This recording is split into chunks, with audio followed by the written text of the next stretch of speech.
Suffice it to say, I've always been. I mean, you would say that I've always been higher on Jimmy Garoppolo than you, No right? question. No No question. question, Yeah. right? I hate what they did. I absolutely hate it. I mean, Why? okay, so think of it every season, every football season as a trip to the moon, right? Every year you launch a rocket to the moon. Mhm. And during the development, you put a bunch of money into the engines, you put a bunch of money into the cockpit, you put Yeah. a bunch of money into things, then you launch your trip to the moon. Doesn't matter. It does not matter if you suddenly find 20 million extra dollars once the ship is on the launch pad. It it does nothing. It moves no needles. Nothing. I mean, there is. That's a good point. I like that metaphor. That was good.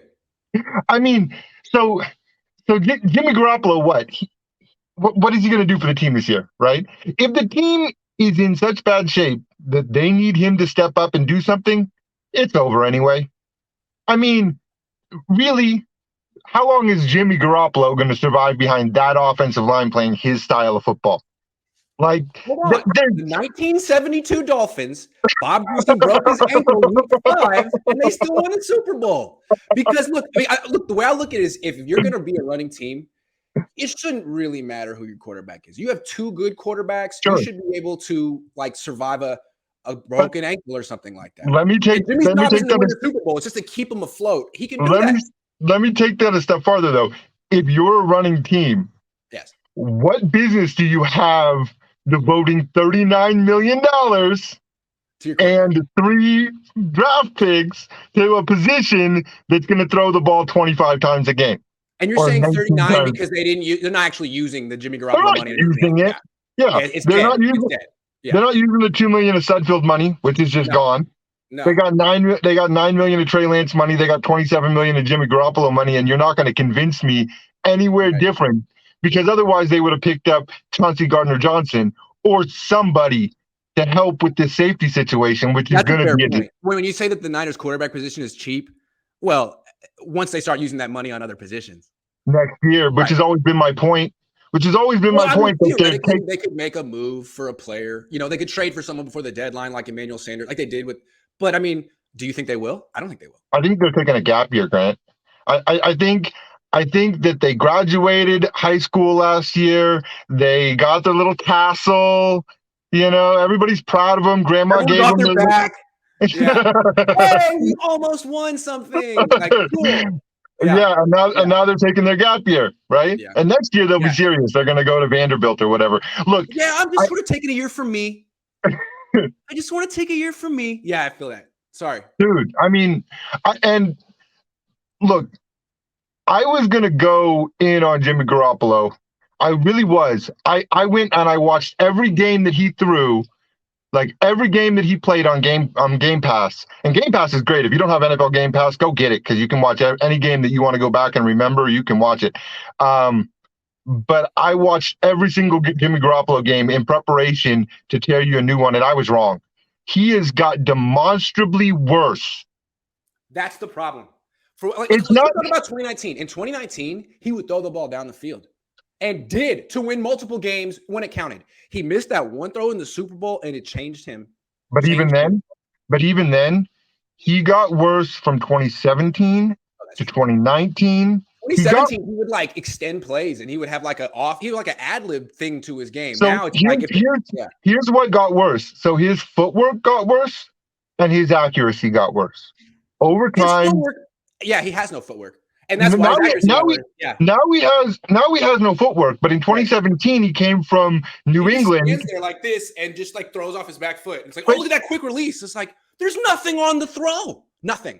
But when he came to New England, he was stepping into his throws. It was ingrained in his mind. I guarantee you, when he was in New England, they had a quarterback. They had a quarterback process by which every piece of his mechanics was grilled into him every single day, so he came ready to go. Yeah. Right. And Shanahan's quarterback, and he hadn't been paid yet. You think he was ghosting the Patriots in the offseason? No, absolutely not. I'm sure he was a model student. Here's the other thing, though, is that Shanahan has flat out said, I don't pay attention to the mechanics of the quarterback position. I tell them he's a wide receiver. What can he say? I tell them what to think, but I don't tell them how to do it. Right. And he's got nobody in the staff, and he says it's the quarterback's responsibility to work on those things in the offseason. So what does No, that it's say Kyle's about the responsibility to get a quarterback coach in here who's actually done it before. The whole Brian Greasy thing, maybe he'll do well, but like, really, you bring in a first year coach for a first It's year not about that. quarterback? That's not their philosophy. Their philosophy with Trey Lance is if Trey Lance succeeds, it's because he did it himself in the offseason to, Right. get his mechanics Yeah. to go. All of Yeah. the mental stuff is the only stuff that Kyle Shanahan is going to coach him up on. And what are the things that he's not doing well right now? It's not the mental stuff. He's making his Footwork. reads. It's footwork. Right. It's his It's footwork. footwork. It's his It's mechanics. footwork. And Well, the so if those mechanics are things a function of the footwork. Yeah, his upper body and lower body aren't in sync all the time. They're right. not. And so if the mechanics fail, what is Kyle Shanahan going to say? Well, that's not my responsibility. That's for him to work on in the offseason. Okay. Yeah. All right. Well, So okay. what are you doing? So you're completely setting up this 22-year-old quarterback to absolutely crash and burn because he's got no offensive line and no help with the mechanical issues that he really needs to address. Kyle's never ever developed a quarterback. He had And success then with they're Matt Schaub and Matt Ryan when they were in their 30s. He had and success then with they're yeah. RG3 and he got hurt. That's it.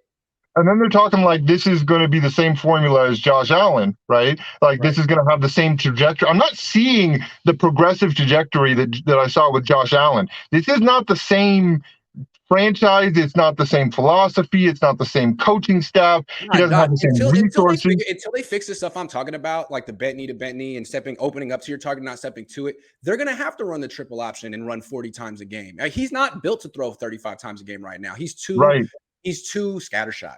But if they knew they were going to do that, wouldn't it be nice if we had another safety, another corner, and a friggin' guard? Yes! Wouldn't it be? Because it's like Philly is going to try to lead the league in rushing. They have a hell of an offensive line. I'll tell you this. I'm really worried about that Bears game. I'm really worried about that Bears game because we got issues at safety and we got issues at D-line depth, and we got a quarterback who breaks the pocket and can convert on third down.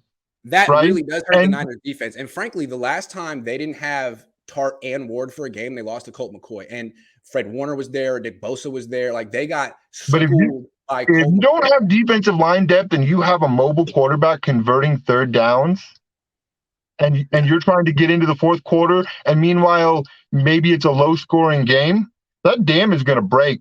Yeah. Right? A lesser team is going to come in and bust you up if they can keep their offense on the field, and you can't take advantage early. And that could very well happen. If they come in and they're running the ball good and the Bears can't stop them and the offensive line looks decent, they could win this game 31-6. But if they let the Bears hang around and Fields is converting a bunch of third downs with his legs, you're going to know about halfway through the third quarter, and now they're in a fight for their life. And what do? And they have to win this game. They have to win this game, and they have to win the Falcons game because it gets hard real fast on this schedule. They don't have the option of, messing around and going 2-4 and then let's, come to Jesus Spartacus moment and everybody go. No, now is the time if you want the season to work out. All right, Josh, I got to cut you off there. These are getting some long calls today, but that was very strong. Appreciate you as always. Thank you very much. Have a good one.